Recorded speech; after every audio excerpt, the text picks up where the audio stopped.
దేశవ్యాప్తంగా సంచలనం సృష్టించిన ఐబొమ్మ నిర్వాహకుడు ఇమ్మడి రవి కేసులో కీలక పరిణామం చోటు చేసుకుంది. ఇప్పటికే పోలీసులు అతడిపై 10 సెక్షన్ల కేసు నమోదు చేయగా తాజాగా మరో 3 సెక్షన్లను జోడించారు.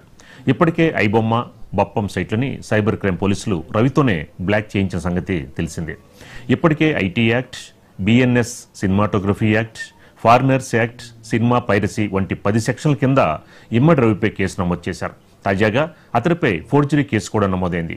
ప్రహ్లాద్ అనే వ్యక్తి పేరు మీద పాన్ కార్డ్, బైక్ లైసెన్స్, ఆర్సీలు తీసుకున్నట్లు పోలీసులు విచారణలో తెలిసింది. ఇప్పటికే పోలీస్ కస్టడీలో ఉన్న రవిని మరో 2 రోజుల పాటు విచారించనున్నారు. అతడి దగ్గర నుంచి మరింత కీలక సమాచారాన్ని రాబట్టనున్నారు.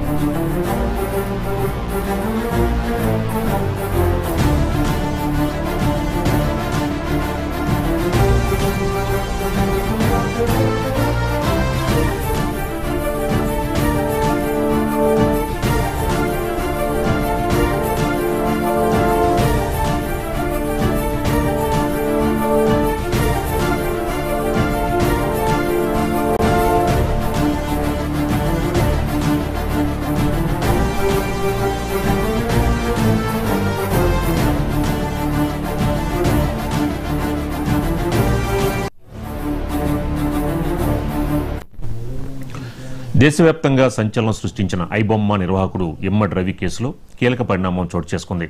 ఇప్పటికే పోలీసులు అతడిపై 10 సెక్షన్ల కింద కేసు నమోదు చేయగా తాజాగా మరో 3 సెక్షన్లని జోడించారు. ఇప్పటికే ఐబొమ్మ, బప్పం సైట్లని సైబర్ క్రైమ్ పోలీసులు రవితోనే బ్లాక్ చేయించిన సంగతి తెలిసిందే. ఇప్పటికే IT act, BNS cinematography act, foreigners act, cinema piracy వంటి 10 సెక్షన్ల కింద ఇమ్మడి రవిపై కేసు నమోదు చేశారు. తాజాగా అతడిపై ఫోర్జరీ కేసు కూడా నమోదైంది. ప్రహ్లాద్ అనే వ్యక్తి పేరు మీద పాన్ కార్డ్, బైక్ లైసెన్స్, ఆర్సీలు తీసుకున్నట్లు పోలీసులు విచారణలో తేలింది. ఇప్పటికే పోలీస్ కస్టడీలో ఉన్న రవిని మరో 2 రోజుల పాటు విచారించనున్నారు. అతడి దగ్గర నుంచి మరింత కీలక సమాచారాన్ని రాబట్టనున్నారు.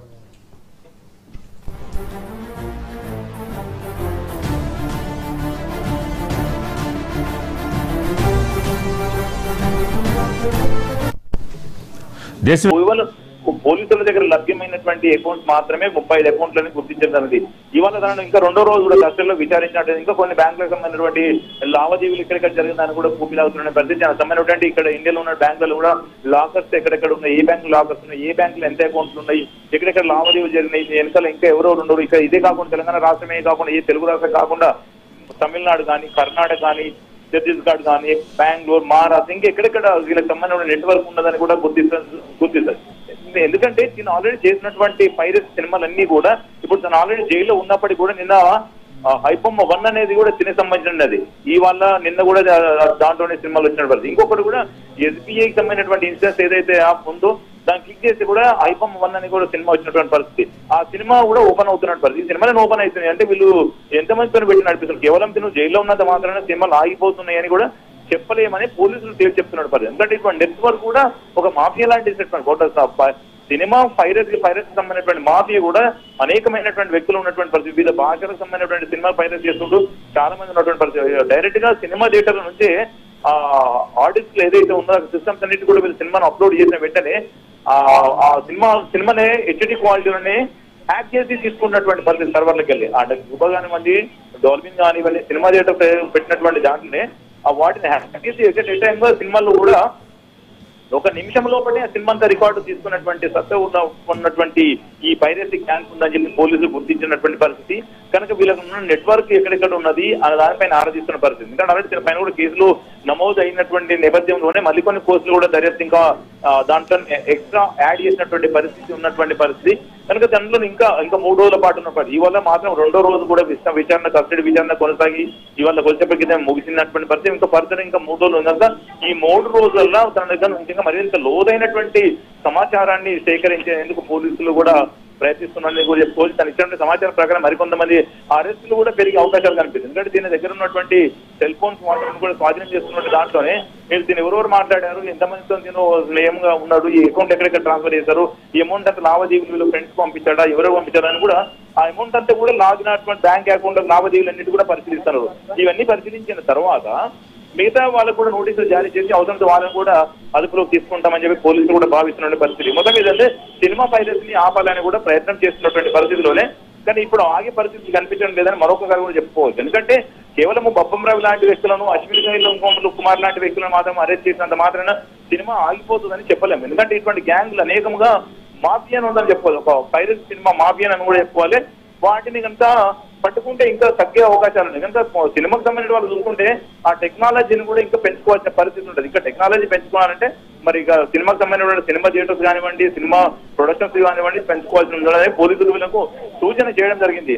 మరి ఎంతవరకు వీళ్ళు హై సెక్యూరిటీ చేసుకుంటారు ఏదని చూడాలి. లేకుంటే ఒకవేళ అట్లా చేస్తున్నా ఆ సినిమా థియేటర్లో కూర్చుంటే ఒక సీక్రెట్ కెమెరాని కూడా రికార్డులు చేసేటటువంటి సత్తా వీళ్ళకుందని కూడా చెప్పుకోవచ్చు. ఎందుకంటే అంత ఆటమాట పని కాదు. వీళ్ళు ఒక నెట్వర్క్ మెయింటైన్ చేస్తున్నారు అంటే ఖచ్చితంగా వీళ్ళకు హై క్వాలిటీ సెల్ ఫోన్ తోని ఎవరికి కూడా అనుమానం రాకుండా లైట్ వితౌట్ లైట్ తోని కూడా సినిమాను రికార్డ్ చేసేటువంటి సెల్ ఫోన్స్ వీళ్ళ దగ్గర ఉన్న చెప్పి పోలీసులు కూడా గతంలో కూడా పట్టుకొని చూపించినటువంటి పరిస్థితి ఉన్నది. సీతారామరాజు మొదటి మీద ఒక గ్యాంగ్ అంతా కూడా ఎవరైతే ఉన్నారో ఒక్కొక్కటి కూడా 1 by 1 వీళ్ళకి సంబంధించినటువంటి డేటా అంతా కూడా లాగుతున్నారని చెప్పుకోవాలి. Sitaramaraju right, thank you Durgesh.